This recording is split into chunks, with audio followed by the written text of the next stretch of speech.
Welcome back to B2B Growth. I'm Logan Lyles with Sweetfish Media. Today, I'm joined by James Lawrence. He's the co-founder at Rocket Agency. He's also the author of Smarter Marketer, 11 Golden Rules to Help In-House Marketers Thrive in an Ever-Changing Digital World. James, welcome to the show, man. How's it going today?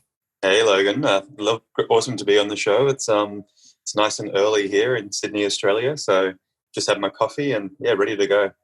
Awesome, man. It's afternoon out here, mountain time in the States. I love connecting with guests across so many time zones. It allows me to speak with so many smart marketers like yourself. Didn't even mean to, give the slight nod there to your book. We are going to be talking about your book, Smarter Marketer. As we mentioned in the subtitle, you break down 11 golden rules for in-house marketers. We're going to be talking about 4 of those specifically and breaking them down a little bit for listeners today. Before we do that, James, I would love for you to give us a little bit of context. Tell us a little bit about yourself. And for context for listeners as well, what you and the Rocket Agency team are up to these days. Yeah, awesome. So, yes, we're a digital marketing agency out of Sydney, Australia, founded in 2006. Most of our work is in lead generation and brand development. So don't do any e-com work. For us, we do a lot of complex B2B lead generation work, mostly in SEO, SEM, increasingly in social, LinkedIn, and obviously marketing automation and content. Awesome. I love it, man. So let's dive into the book. We're going to be talking about 4 of these golden rules. What were some of the main things that you were setting out to solve for before we get into the specific rules that you want to break down, James, where you saw a need for this book and kind of what prompted you to write it? Yeah, good question, Logan. I guess we've been doing our thing for 10, 12 years. Get a lot of questions from our clients, typically being in-house marketers, and some business owners, basically always around the speed of change in digital marketing where things do move so quickly. But how do you put structure and bring more structure and planning and strategy to your digital marketing campaigns? And just felt it important to put down all of our learnings from over 10 years and put them together into a process which we felt that would be as applicable today as hopefully in 5 years, 10 years' time. I love it, man. I mean, talk about the rate of change with everything going out there with, travel bans and people changing, their event strategy, even from the time that we record this today on a Tuesday to when it goes live 2 weeks from now, there could be a lot that's changed in everybody's marketing plan. So we're not only dealing with, the rate of change in just marketing, in the tech stack and the tools and the way that buyer behavior has changed, but there's so many things going on around us from the political landscape to now the health landscape. So I think anything that we can do to make keeping up with that rate of change easier for folks is something that's going to be useful. So I'm excited to break down these. So let's jump into number 1. Chapter 1 in your book is centered around this golden rule that you sum up as digital marketing is just marketing. Unpack that a little bit for us and then tell us, what are the things that marketers need to do in light of this truth? Yeah, nice one. Yeah, I guess when we started the agency back in 2006, digital marketing was very much a technical pursuit where SEO was all about link building and technical, very much a technical kind of outlook on site. PPC was very much more technical as well and technical optimizations. And the penny drop for us, I think it was probably 3 or 4 years back when one of our young account managers walked across the room and held up this book called Scientific Advertising and started reading from it and started talking about the importance of split testing ad copy to reduce the cost of CPA in ads, was talking about the importance of headlines, was talking about the importance of taking people's time and people being time poor into account when putting ads together, was talking about basic using psychology principles in advertising. And these are all things which as digital marketers, in 2015, 2016, were very much native to us. And the really interesting thing about the book is that it was a book that was published in 1923. That probably was the catalyst for writing Smarter Marketer, our book, where we realized that lots of these classic marketing principles had moved their way into digital, and the campaigns that we were running at the time, the ones that were most successful, were campaigns that would have been successful 30, 40 years ago in a non-digital context. And the days of spinning up a technical SEO campaign or a technical Google Ads campaign were kind of gone, and that to really succeed with digital marketing, you had to apply a lot of the rules and strategies that have been applied for the last 100 years in marketing. Absolutely, man. I mean, there's two things from what you just said. One, I love that harken back to the old school copywriting and ad writing and those sorts of things. Many smart marketers that I've talked to on the show, offline and on LinkedIn, are just such big proponents of going back to some of those classics on copywriting Yep. because human psychology hasn't changed that much even in the last 100 years. I mean, you mentioned a book that's 100 years old that's still viable today. And the other aspect, back in the day, SEO was much more technical. There are ways around those sorts of things. And I almost laugh, and our team was talking about this at a recent offsite retreat. When you talk about SEO, with every update of Google comes, some people kind of lose out and some people lose some ground, and everybody freaks out about that. But what rises to the top? The best content that answers the best question and answers the psychological or the material need of that searcher, right? And so that's the good news. If you do have this mindset, this golden rule in mind that you talk about, that digital marketing is just marketing and move from there. I love that. Number two, on your list of the four golden rules we're going to talk about today is never forget the complexity of a prospect's real life. Having been in B2B sales for 12 years, I couldn't love this one more. Tell us a little bit more about this one and what marketers and salespeople alike need to think about when it Yeah. comes to this rule, James. Yeah, totally. I think this is a concept which 5 years ago, most non-marketers would not agree with. I think we're getting to a point now where senior sales, business leaders are starting to come around to this perspective. But essentially for us, if we rewind 10, 15 years ago, if a client came to us, gave us 100 grand to invest in Google Ads, you drive your 10,000 visitors, you generate your whatever it is, couple of hundred leads, you work out how many sales you get, and then decide to pump the money back at the top of the funnel by way of more budget next month. That's very much changed where as consumers, we now have the control. If we're going to buy a car, if we're going to engage in purchasing some complex software for our business, we do a lot of the research online, multi-device, typically multiple stakeholders within an organization. If it's a B2C purchase, then it's a husband-wife team. They might be researching independently for the car that they're going to purchase in 18 months' time. All of that happens before we pick up the phone or fill out a form to speak to a sales rep in an organization. So that the buyer behavior has changed. Digital now plays a role, and gone are the days of a single touch point or a few easily trackable touch points. We're talking about potentially hundreds of interactions. I think Google, in their latest piece of research, more in a B2C perspective, but in terms of purchasing a car, there'll be 900 digital touch points along that average path to purchase. And we find the same thing working with a lot of clients in complex B2B software as a service, for instance. It's virtually impossible to track that buyer journey. Download of white papers, blog articles, webinars, potentially listen to a podcast. You might have a panel of 10 people in an organization on that path. So as marketers, I think we need to realize that we need to meet people where they're at. We need to give them content, give them information to meet them on their buyer journey, and very much move away from this concept of a couple of touch points through to sale. Yeah, absolutely. And I think the other thing that a lot of marketers have to keep in mind is that, every touch point isn't necessarily going to be trackable. And you look at, those hundreds of touch points in a car purchase with maybe a husband and wife or two people, head of household in that decision. Most B2B, mid-market or enterprise are going to have 7, 8, 9, 10 or more stakeholders in that decision at different points in the buying process. And so one, yes, there is some challenges to tracking all of that and trying to tie that together. But at some point, you've got to go back to like what you said earlier, digital marketing is just marketing. Are we focusing on who we know are the stakeholders and trying to put, the right content in front of them, whether it is always every single step is attributable and we can track it through, the 3 stages of the funnel or whatever the case might be. I think both are true, which kind of leads us to golden rule number 3 on your list today, James.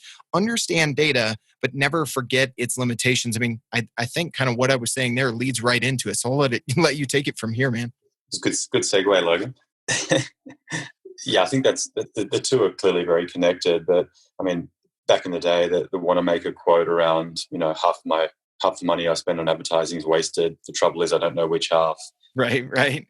10 years ago, digital was the answer to that, right? Which is it's trackable. We can track every single click. We can track every single visit. We can track, conversion rates. We can take money out of poor performing campaigns and move them into successful campaigns. And I think in many ways, coming out of a digital marketing background, we had this almost superiority complex over above the line and offline advertising, where it was very much invest your money with us and we can tell you exactly where it's going. And I think the really interesting thing there is that we're seeing a massive swing against that. And that is because of the reality that the path to purchase is more complex than it once was, where we've got better targeting, better remarketing, retargeting capabilities. We've got more sophisticated marketing automation.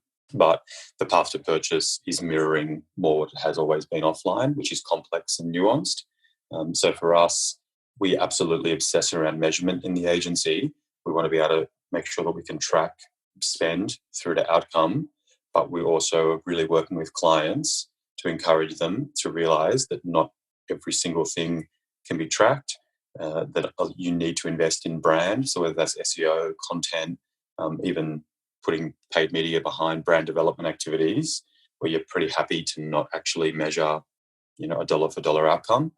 But at the same time, we're still encouraging clients to spend, probably in a B2B context, probably 40 to 50% of their budget should be going into campaigns where we are looking at demand generation and lead generation.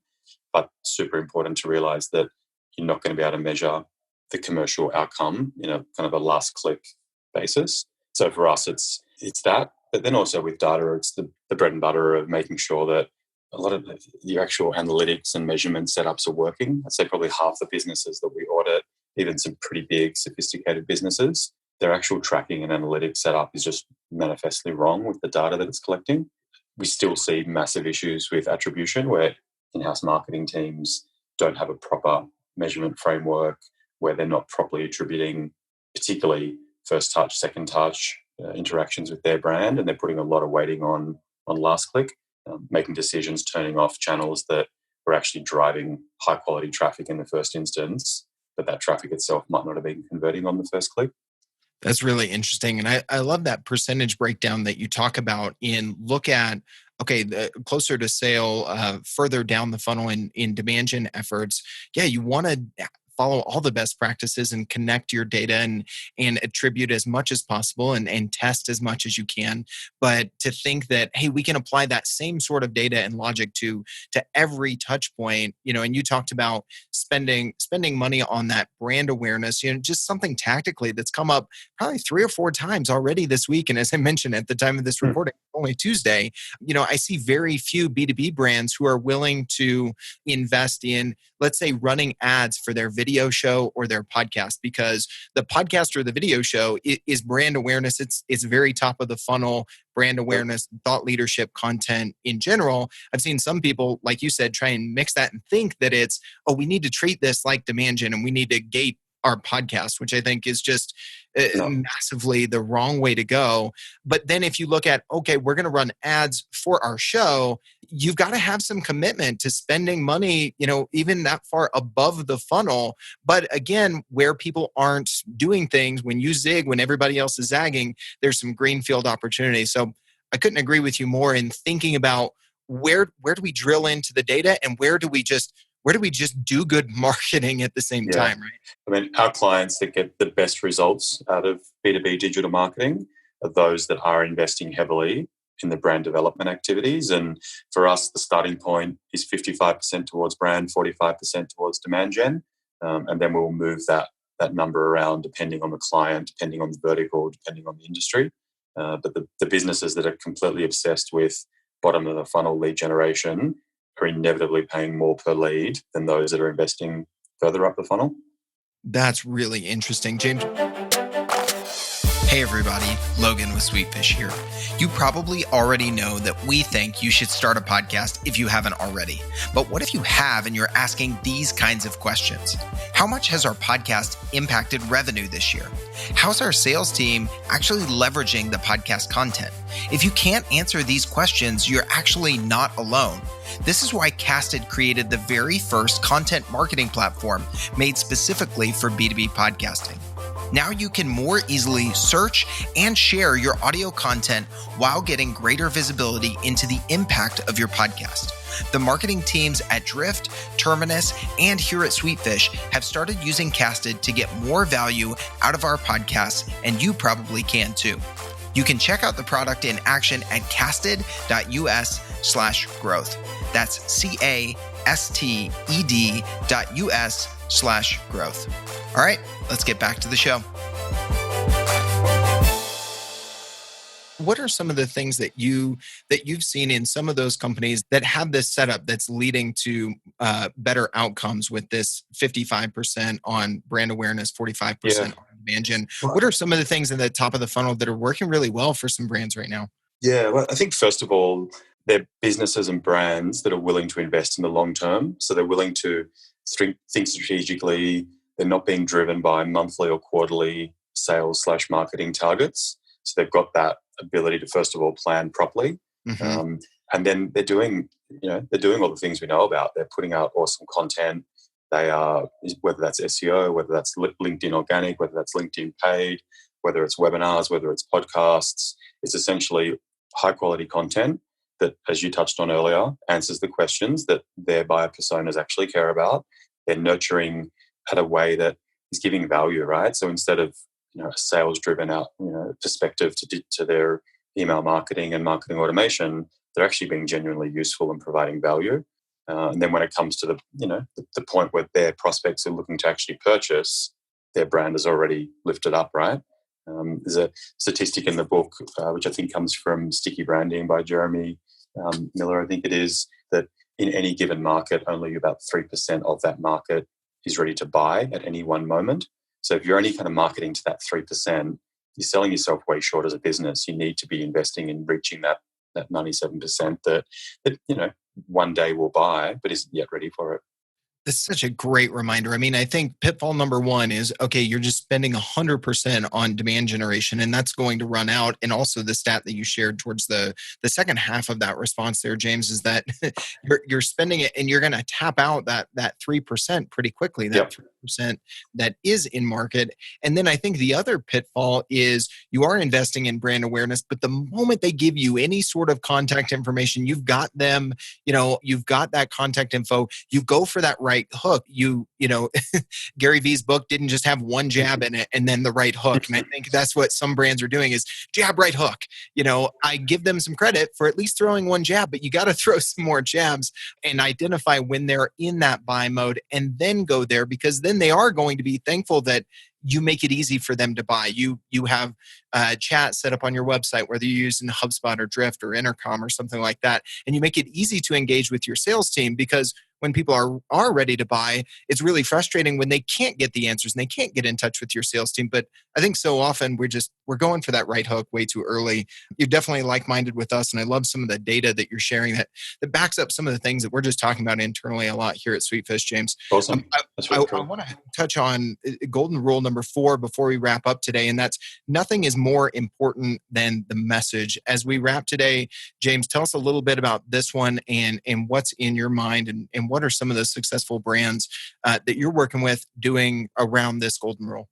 Yeah, awesome. Yeah, I think you touched on it a little bit earlier where you're kind of saying that even from your perspective, SEO at some level has probably demystified itself in the last 5 to 10 years. And it's the brands that are pumping out awesome quality content that are slowly rising to the top. And that's my general take on digital marketing, where if we all agree that the technical elements are being slowly taken out of the craft, what's remaining, right? And that's typical classic marketing, which has traditionally relied heavily on messaging. And for us, you just can't sustain success digitally without having the right message and the right offers to the right people. And every month, brands like LinkedIn and Google are introducing more and more automation into their ad platforms, into their organic algorithms. And as a marketer, as a digital marketer, lots of the things that previously were done by people are now being done by machines, and that trend's not going away.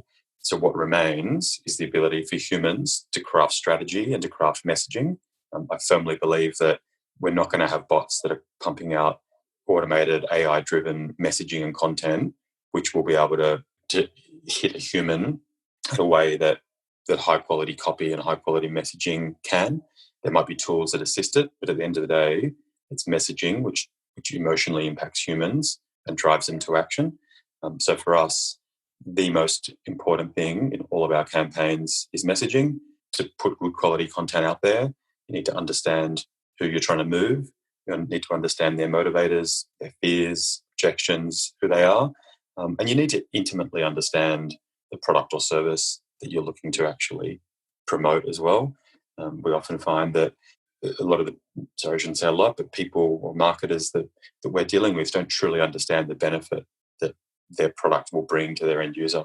Absolutely. I mean, it goes back to that point about understanding the complexity of our buyers' lives, understanding, what they're trying to accomplish.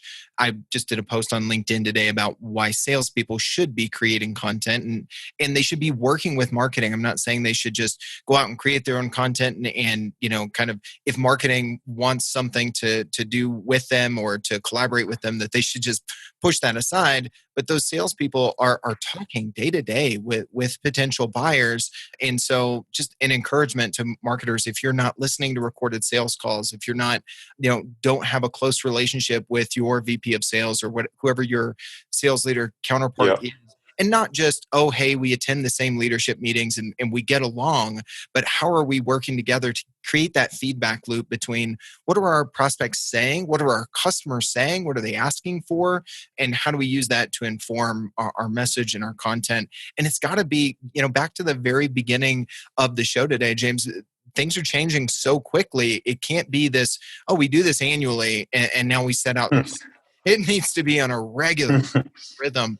I agree with everything you're saying today, James. If people listening to this would like to go deeper on more than these 4 golden rules, find a copy of the book or just stay connected with you online or reach out and ask a follow-up question, what's the best way for them to connect with you? Yeah, for sure. I think, first and foremost, I absolutely love LinkedIn. So feel free to connect with me. So James Lawrence Oz is my LinkedIn handle. Yeah, always love to connect and, marketers worldwide or business owners worldwide. Fantastic.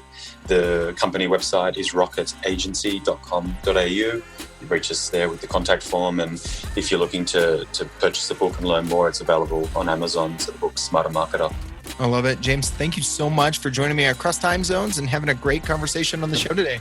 Awesome, Logan. Thanks to you and thanks to the listeners. I hate it when podcasts incessantly ask their listeners for reviews, but I get why they do it, because reviews are enormously helpful when you're trying to grow a podcast audience. So here's what we decided to do. If you leave a review for B2B Growth in Apple Podcasts and email me a screenshot of the review to james@sweetfishmedia.com, I'll send you a signed copy of my new book, Content-Based Networking, How to Instantly Connect with Anyone You Want to Know. We get a review, you get a free book. We both win.